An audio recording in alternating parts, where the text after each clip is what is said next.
ओम नमः शिवाय, ओम नमः शिवाय। सूत जी ने पूछा ब्रह्मा जी से कि भगवान भोलेनाथ की पूजा कैसे करनी चाहिए, क्या साधन है उसका, और शिवलिंग की पूजा ही हम क्यों करते हैं। ऐसा बताया तो वेद सम्मत कई एक विद्वान अलग अलग तरह के विचार बताते हैं। उसमें एक विचार जो शिव पुराण में दिया हुआ है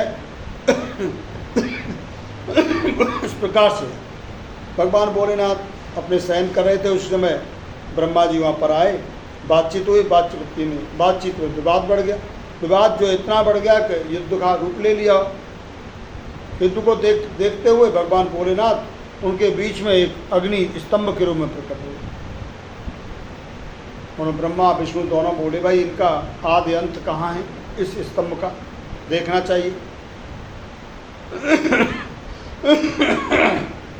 ब्रह्मा जी और विष्णु जी ने विचार किया। विष्णु जी ने शुक्र का रूप रख लिया और पृथ्वी के अंदर जाने लगे कि इसका और छोर कहाँ है, जड़ कहाँ पर है। ऐसे ब्रह्मा जी ने भी हंस का रूप ले लिया, वो भी उसका आदि जानने के लिए प्रयास करने लगे। और कहीं भी जड़ नहीं मिली तो भगवान विष्णु लौट करके पृथ्वी पर आ गए, रणभूमि में आ गए। ब्रह्मा जी चलते रहे तो उन्हें एक केतकी का पुष्प मिला, अद्भुत केतकी का पुष्प था। ब्रह्मा जी ने उससे कहा, भाई हमें तो इसका आदि नहीं मिल रहा, तुम बताओ। उसने कहा, महाराज इसका आदि नहीं है कोई भी, ये तो परम रूप है, परम आदि है, ये भगवान भोलेनाथ का स्तंभ है। तो ठीक है, तुम इसके साक्षी हो तो चलो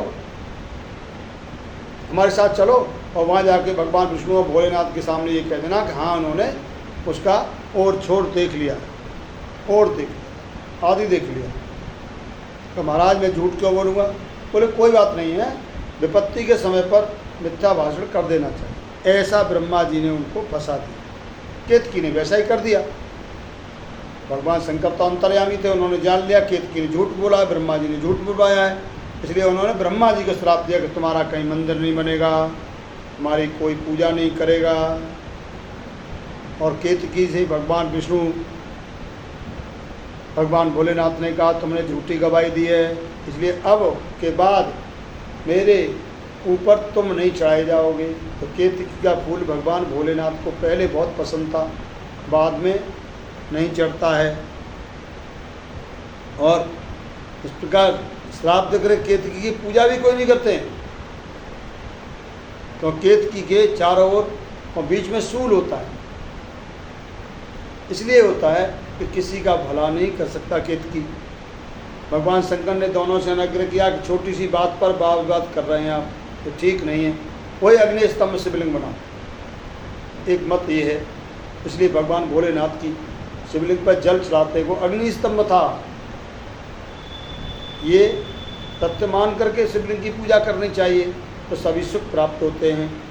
दूध, गंगा जल, पंचामृत डाल करके लोटे में शिवलिंग पर चढ़ाना चाहिए। ओम नमः शिवाय, ओम नमः शिवाय, ओम नमः शिवाय मंत्र का जाप करना चाहिए, तो संपूर्ण सुखों की प्राप्ति होती है।